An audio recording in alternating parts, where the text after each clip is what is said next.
bandiraɓe musidɓe tedduɓe, je pense que Dimat TV arti une prochaine fois mais ngol lawol garɗen ko en jata Tambacounda Tamba ma en tawi toon mo gandanma ko kañum woni Boubacar Seydou Kane, notre frère. D'ailleurs c'est une très grande personne taw ko alal aɗa andi ɓiɗɗo tulde dimannajo sen waɗa gueɗe baɗ ni enen en mbawa wona waɗa ɗum suivre ɗum ko hanki cette inauguration là c'était hier à Tambacounda en présence de notre consoeur gandanma wiyete ko Aïda Gaye kanko woni directrice Ndické Espoir FM, celle qui nous a vraiment walli en ha mbawɗen dañde les éléments ɗi gandanma hande enen jiiɗi fawɗum sur la table. Mais ABED ko association pour le bien-être de l'enfance en difficulté, président maɓɓe national o wiyete ko Boubacar Seydou Kane. Boubacar Seydou Kane, il est natif de Dimat, ɓiɗo Dimannaji, ko taniraɗo e Atoumane Kane, chef de canton, yo yurmede Allah woni muɗum kañum e jinnaɓe makko fof. Vraiment enen gandi Boubacar Seydou Kane, c'est une très grande personnalité hande en nder commune Fanaye, mais c'est une très grande personnalité en nden ɗon fedde politique wiyetende Alsar. Mais également aussi c'est une très grande personne et dendagal ko dillete ko wayno comme par exemple santé mo kulirande no joni c'est lui le président du CDS, poste de santé mo Dimat kanko Boubacar Seydou Kane kanko ni président. C'est sûr et certain au activité il sera le premier à accueillir l'activité. Et d'ailleurs il a délégué toute son équipe yo nja tawtriye oɗo ñalawma patam len joni joni en jaata ha Tamba ƴeewen kanko Boubacar Seydou Kane pose prière mo gandanma 2 salles de classe avec un magasin, 2 salles de classe équipées avec un magasin, ko ɗum woni keɓe mahata e école Gourel Hamad école Gourel Hamad man ketto audioji des éléments ɗi gandanma c'est notre consoeur no mbiɗen ni Aïda Gaye kañum ƴetti ɗum. Mais nous allons aussi suivre en fait des images de gandanma aussi ko toon ummi. Donc allons directement tan et que gandanma ko kañum woni la pose de cette pierre. Donc je pense que nous allons démarrer ici d'abord, voilà, ici, pour voir. Non, attends, c'est pas là, mais nous allons démarrer d'abord ici pour voir la pose de la première pierre d'abord. Voilà. Il m'a laissé son micro à chef, lequel des organes. Saluez donc tous les délégués de quartier de Mbouridi. On termine à mon journal. Voilà. Laïka, voilà, donc les organes de presse. Voilà,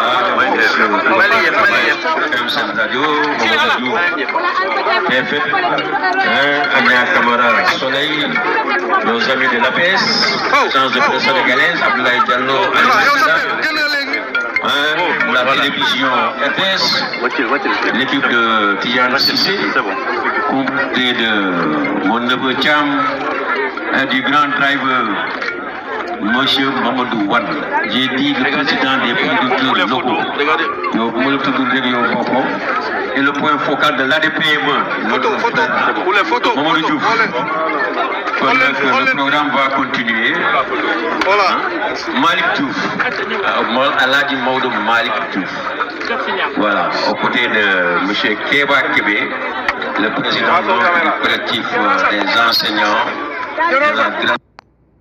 Voilà, donc Aïda, notre sœur, Aïda, que nous avons ces éléments-là. Donc, enen jattama vraiment enen gandi kanko o wana ni dum do wana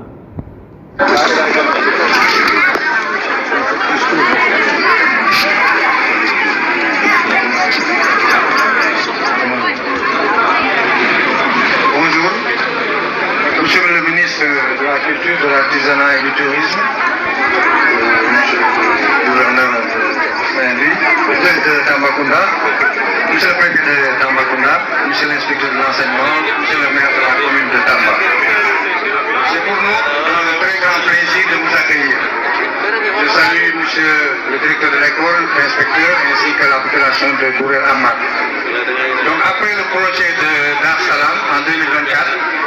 deuxième projet de ABEC Sénégal dans la commune de Tamba, au profit de M. le maire de la commune, mon frère Bandadji.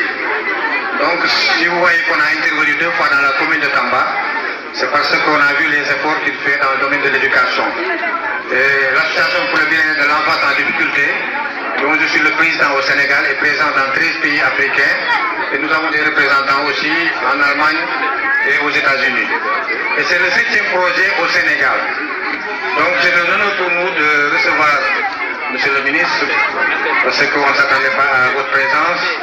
Ça nous réconforte, ainsi que Monsieur le préfet. Parce que c'est tout juste une pause de première pierre. Et là, je ne serai pas long, parce que je sais que vous avez un calendrier très chargé. Je vous dirai que seulement qu'on se donne rendez-vous dans 2 mois pour la fin des travaux ou la remise des clés. Là, c'est mon partenaire, M. Sabirini Bagué, qui est venu du Burkina avant-hier. Et on s'est rencontrés à Thiès et nous sommes venus hier de Tambacounda. Et là, quand on quitte tout à l'heure, après la cérémonie, nous avons une prospection à faire à Bakel. Donc c'est pour vous dire que votre présence nous honore. Je ne serai pas long, donc je suis un acteur de développement et je suis Boubacar Seydou Kane, donc j'ai quitté Podor. Ma commune c'est Fanaï. Donc nous avons fait presque 19 salles de classe au Sénégal et l'association pour le bien-être des enfants en difficulté est née en 2020. Donc c'est pour vous dire qu'on a fait. Ici le projet est constitué de 2 salles de classe équipées de tables-bancs et un bureau plus un magasin. Donc les travaux vont commencer dans 3 à 4 jours et je ne dirai pas long. Merci à tout le monde, c'est ce que je vais dire. Je sais que vous avez un calendrier très chargé. Merci Monsieur Kane, au nom donc de cette ONG, l'association pour le bien-être donc de l'enfance en difficulté. Le programme de... En tout cas, c'est un plaisir, c'est un réel plaisir d'ailleurs que nous avons vraiment pour vraiment Hedad Boubacar Seydou Kane, qui a même dit qu'il ne sera pas très long. Oui, il ne sera pas long. Voilà, donc ensuite c'est des éléments la directrice de Dik Espoir FM que nous donc Boubacar Seydou Kane. Assalamu alaikum min calmini mon ko fuynima yettode mum e min gari hande ɗo e Tamba e fawde tuufere projet ABET ɗoyete Gurel Hammat min gari ɗo noon maade école kettoye Dar Salam pour wallude maire e ko habto ko affaire école aji ɗi ma won duuɓi ɗiɗi oɗo hande noon projet goɗɗo kadi maire min ballat pour wallude sukaɓe ne jangguiri kanko wanno déposé projet o e fedde wiyetede ABET Sénégal mo ganduɗa min Boubacar Seydou Kane min woni mawɗo fedde nde ɗo e Sénégal oɗo woni projet jeeɗiɓe e Sénégal momin mbaɗat eyyi min gari hande Tamba addande sukaɓe kalsuji ɗiɗi e bureau goto e magasin mum eyyi. D'accord, monsieur Kane, merci beaucoup. Pratiquement et projet avec comme biruɗa ni oɗo woni 7e activité mo ganduɗa o wona wadde men e nder Tamba ko oɗo woni deuxième projet mo gandone wadde. Donc est ce que on peut s'attendre à Tambacounda hande min daña plus d'école walla plus que maadeji ɗi ganduɗa koye watta lëkkaloo koye projet moɗon avec. eyyi minen projet amin ABET o min jibina ko joni min mbaɗa duuɓi 6 donc 2021 min mbaɗa donc guilɗi min mbaɗa noon min mbiyat tan min kapto ko caɗele école aji ɗi ɗum min mbaɗi priorité mais ina waɗi programme uji goɗɗi ganduɗa ko ballal programme rewɓe en financement ji en e goɗɗum mais Tamba kadi ko wuuro ganduɗa min jii yimɓe ko caɗele jogui nde e jangde nde e won école aji ganduɗa ngala classe uji timmuɗi te ɗum kadi sukaɓeɓe mbawata janggude te sukaɓeɓe kadi goni nafoore janggo ɗum kadi ko programme Sénégal foof en jii laamu ngu kadi président et le ministre de l' éducation nationale aussi nen ballodira pour maade kalsuji min gari fedde amin ndene min mbi yomin ballu élève ɓe donc somin mbaɗi ɗo 2 projet kadi hatta minen mbawi ɗo wadde kadi projet ji goɗɗi par ce que minen jogui projet goɗɗo Djoudouɓou to Sédhiou min mahi kadi Fanayi commune de Fanayi min mahi kadi commune de Gandon donc hatta Tamba so min belliti arti tan min gartat inchallah. D'accord. Donc ha hande en ay projet o kañum e construction aji école aji ɗi mais e nder haala ma min nani kadi aɗa haala hen wallude association aji rewɓe donc minen tambanaɓe pratiquement rewɓe tambanaɓe surtout les femmes rurales holkomin kadi foti fadde hen à part la construction des écoles. Et à part la construction des écoles wiyete ko so waɗama école tan hono rewɓe kam on mbaɗnama kalasuji par ce que en jii sukaɓe rewɓe ɓuuri wawde darade hay son jii taux de participation examen ɗi fof en jii rewɓe en jangga ɗum waɗi min mbaɗi accent o toon mais onon rewɓe ɓe banggue microcrédit ina waɗi volet mo ganduɗa onne ABET ina daari hen soit yajde mais minen min puɗɗi wadde microcrédit ji toon e commune de Fanay toon e Dimak rewɓe ɓe ganduɗa e gardugol joom suudan par exemple madame Kane Ndickou Gueye ina darni projet ji microfinancement rewɓe donc ɗo kadi tambanaɓe kadi ma yimɓe mbat feere jokkodire rewɓe pour ƴeew no mbawi wallirde par ce que jangde e développement ɓamtare en mbawa ɗum haalde taw rewɓe ɓamtaki e sukaɓeɓe ɓamtade donc gouvernement o en jii kadi no walliranni rewɓe enen e ABET Sénégal kadi ma wat feere no jokkodire rewɓe Sénégal fof inchallah pour wallude eyyi konngol battinigol ko weltade artude ɗo ete Tamba par ce que min e mbiɗa andi no wayno ɗo jibinami walla mbiɗa andi ɗo no feewi par ce que mbiɗa jogui ɗo koreji donc projet oɗo kadi mbiɗi waɗi ɗum dédié vraiment e nenam mo ganduɗa hannde kadi mi yeehi juuroyade ɗo wirna Fat Ndiaye e kalmayɓe julɓe fof mbiɗa rokki ɗum kadi jibinabam aussi mo ganduɗa ko bayam ɗo e 3 jours kadi mbiɗa waɗa ɗum sadak ina sankino le 14 juillet donc oɗo projet no waɗi donc sensé am te banda jeeyi kadi ko musidɗam donc maire mo ganduɗa kadi mi yiɗi ɗum gorne golle mum e darde mum donc anne mi yettimama Aïda Gaye a woppi haajuma inchallah mami jokkodire espoir jikkiɓe Sik FM kala ko sakte fof e projet ko sakte kala par ce que information kadi ina weeli par ce que hunde ara tan gara cakta ɗum e leydi ndi te projet o kadi one ABET Sénégal mamin gon leyɗele jeetati e Afrique walla jeetati hay sappo e ɗiɗi e Angleterre min jogui aussi Allemagne projet programme président o Idrissa Emer Ouédraogo go e kam fonno arde mais o arani eyyi mi weltinimama no fewi mi weltinima aussi tambanaɓe foof a jarama ko noon ɗum noon donc enen nandi ɗum en kettima Boubacar Seydou Kane on va voir ces images ensuite ƴeewen tawma en ko Boubacar Seydou Kane so alañi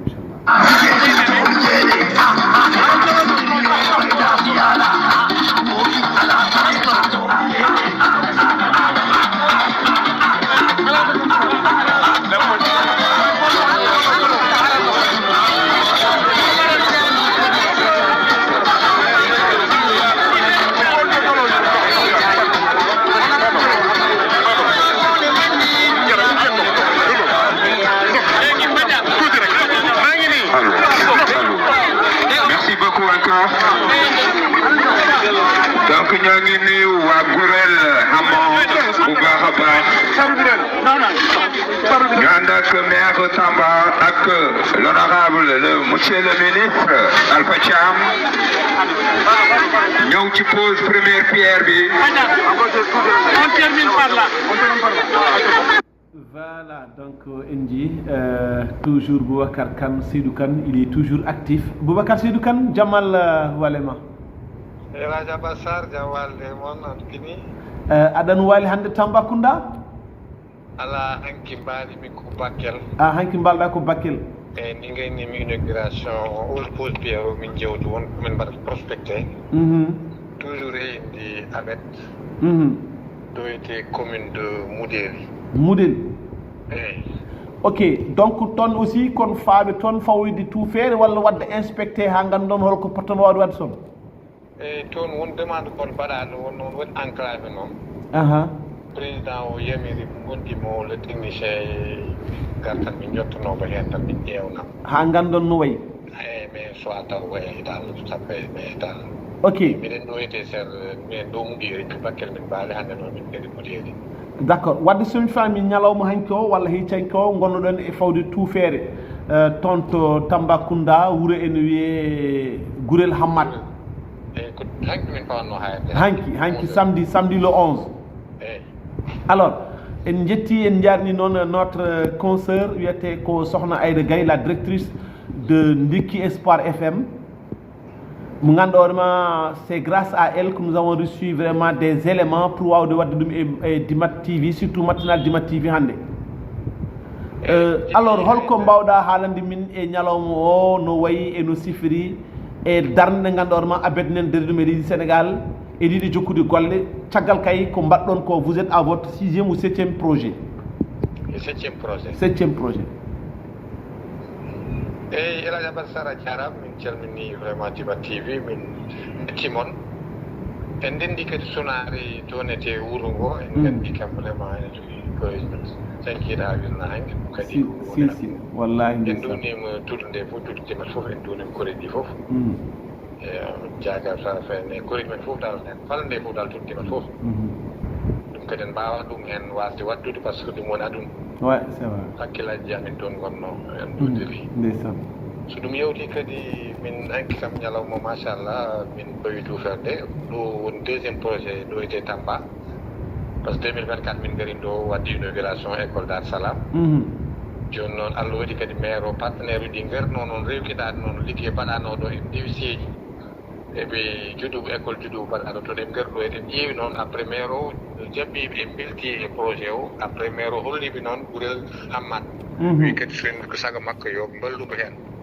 ok e ɓen noon ko koni ko noon namni kam min battimi dossier o tottumoɓe ɗum noon kamɓe noon taw ɓe dañi partenaire uji waɗoɓe financé 2 salles de classe et bureau et magasin pour jokkitde eɓe dañi 12 classes machallah eyyi ñalawma kadi weeli machallah kore yimɓe gaari bien que hunde ñoofino te ɗum kadi ko ndungu subaka wonno e yimɓe dañi kadi chance hawrude kadi e gargol ministre kesse woni Alpha Thiam Diane gayete diwan Tamba o ministre de la communication de l'artisanat et de la culture ok kañum ne arnoɗo guil ndeno arani ɗo e wuuro ngo e ndo nan ɗum nde noon maire o wiimo dal programme o ɗo woodi o wi dal ko faadi fof ma o wat feere o aro yetto hen Allah par ce que ɗum kadi ne waɗi fayida machallah par ce que ɗum kadi o wawa hen wasde yettade e indi ministre de l' éducation nationale mo ganduɗa kadi Mamadou Guirassy kañum ne ɗo jeeya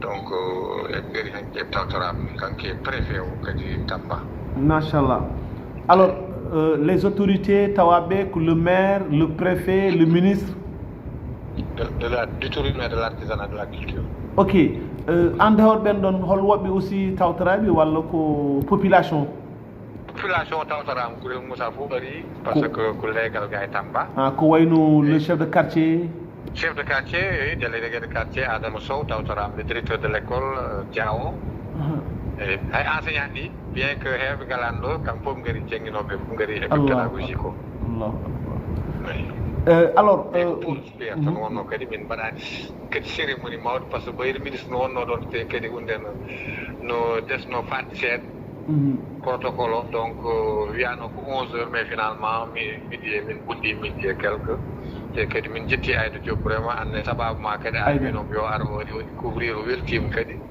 e ni mamin dutto Tamba wasa so min duttima Tamba kadi min jindiri e maire inchallah wol kanko ne min mbino jokkidere makko oui Aïda Gaye elle s'appelle Aïda Gaye a waɗi Aïda ari tawtarama alhamdulillah même en dehors de Aïda aussi il y a Bounama Kanté qui m'a appelé aussi kanno ko en personne ari ɗo is eyyi Bounama Kanté aussi min jindiri effectivement on jindiri alhamdulillah c'est des gens aussi très bons vraiment Tamba naɓe ko yimɓe moƴƴuɓe anne Boubacar Seydou Kane amin jettuma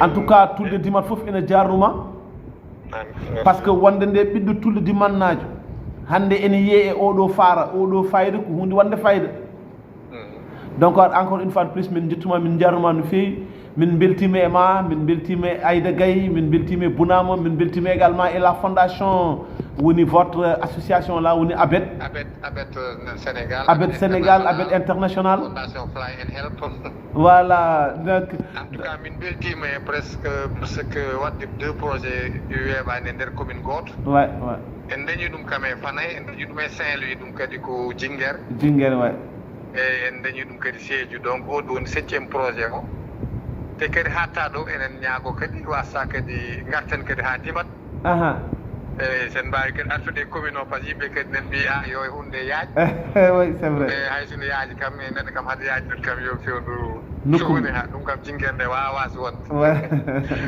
mais Anna jarama et vraiment Dimat TV enen don on se donne rendez-vous rek dans 2 mois peut-être et surtout projet pour 200 de classe mais Anne magasin Boubacar oui ce qui est impressionnant chez vous oui à chaque fois vous posez la première pierre et vous donnez le rendez-vous pour 2 mois c'est-à-dire que tout est fin prêt quoi.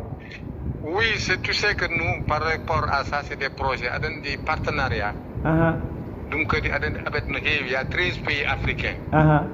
Mais machallah, Sénégal, comme vraiment, il y a des pays, Bénin, Togo, Madagascar, Côte d'Ivoire, n'est-ce pas? Maintenant, donc, comme vous tout parce que 2020, nous avons créé, mais nous avons 7 projets, nous avons créé depuis 2017. Il y a 2 ou 3 projets. Ok.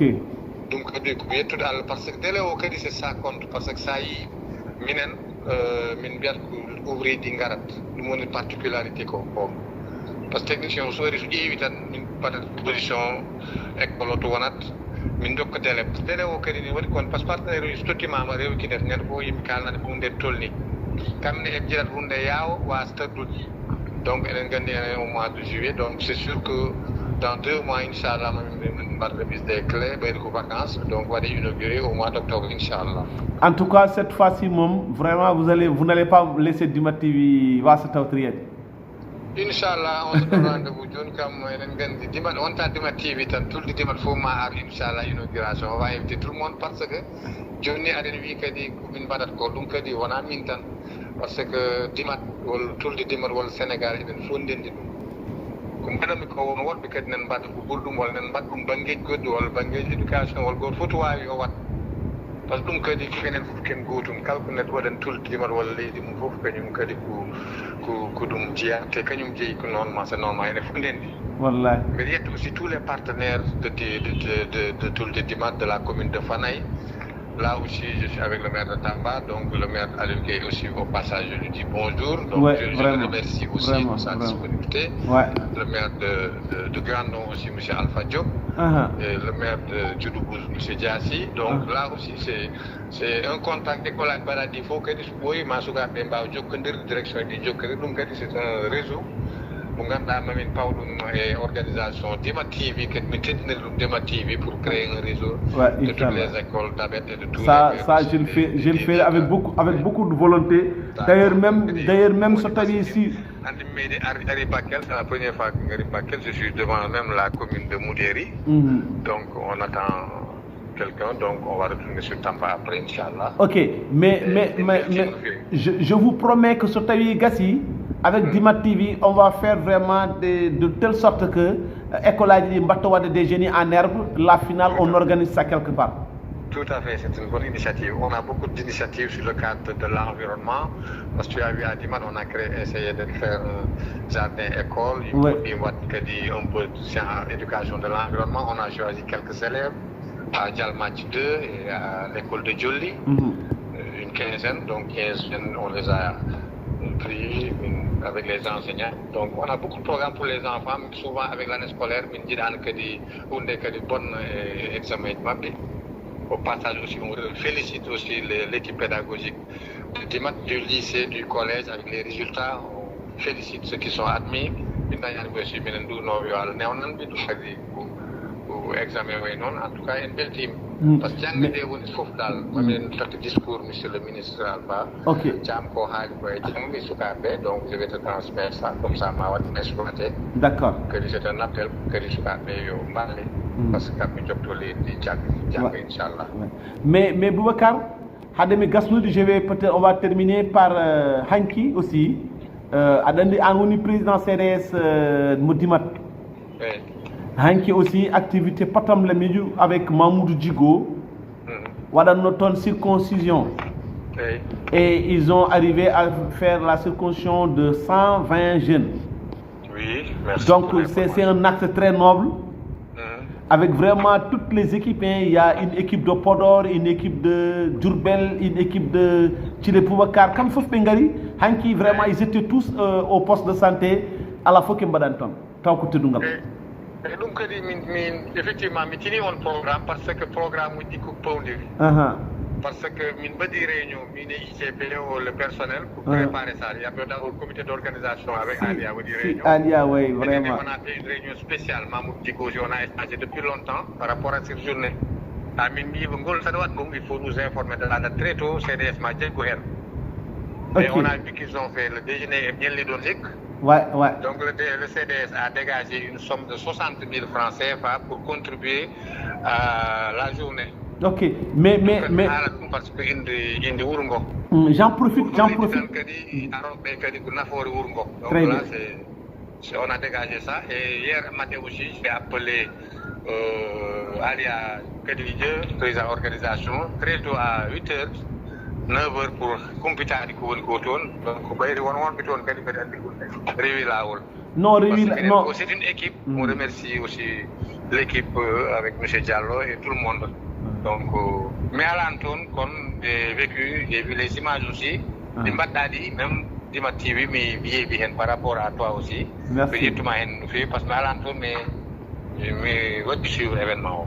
Merci, Seydi Kane. La 7e édition.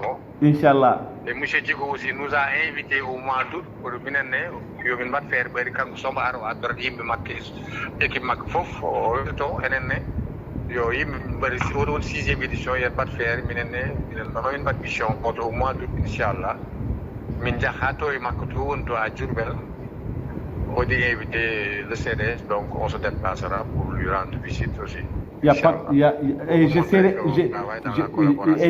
même avec vous, j'essaierai même avec vous, Inch'Allah. Inch'Allah,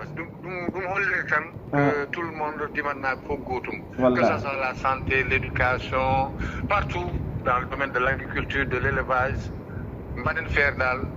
Là aussi, le chef de village même m'avait appelé par rapport à l'installation parc de vaccination aussi au Yuaji Begarine, mais malheureusement, il est dit que c'était en mission. Donc, comme on le remercie, le chef de village de Dimat Alukan. Vraiment, il faut qu'il tire et donc,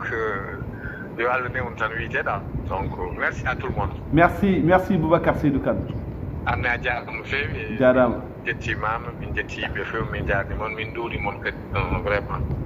Merci. Seydou Kane. Donc, c'était notre frère Boubacar Seydou Kane.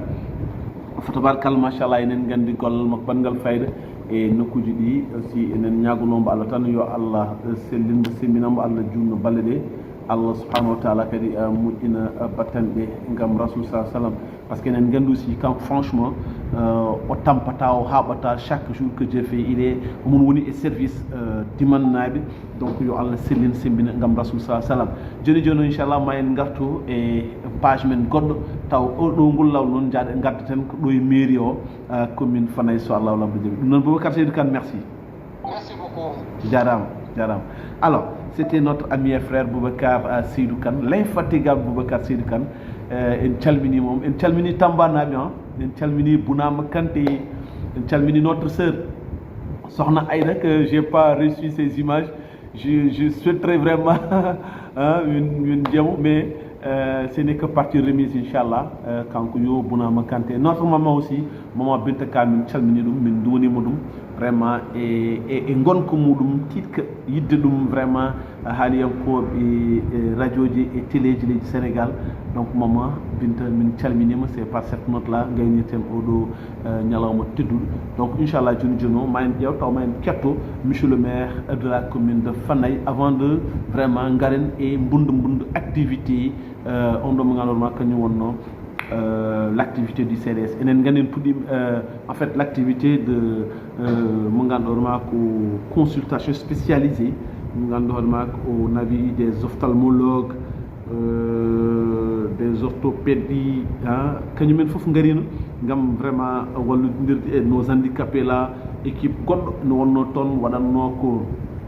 waɗanno ko recensé ko ganduɗa hoore makko kañum woni fotɓe dañde carte d'égalité de chance avec notre frère Ndiong donc en jettiɓe kamɓe fof en duunimaɓe vraiment et ballal mabe et darne mabe surtout le maire de la commune de Fanaye qui n'a ménagé sincèrement dit aucun effort pour vraiment l'activité ou la table encore une fois de plus chapeau à monsieur le maire de la commune de Fanaye.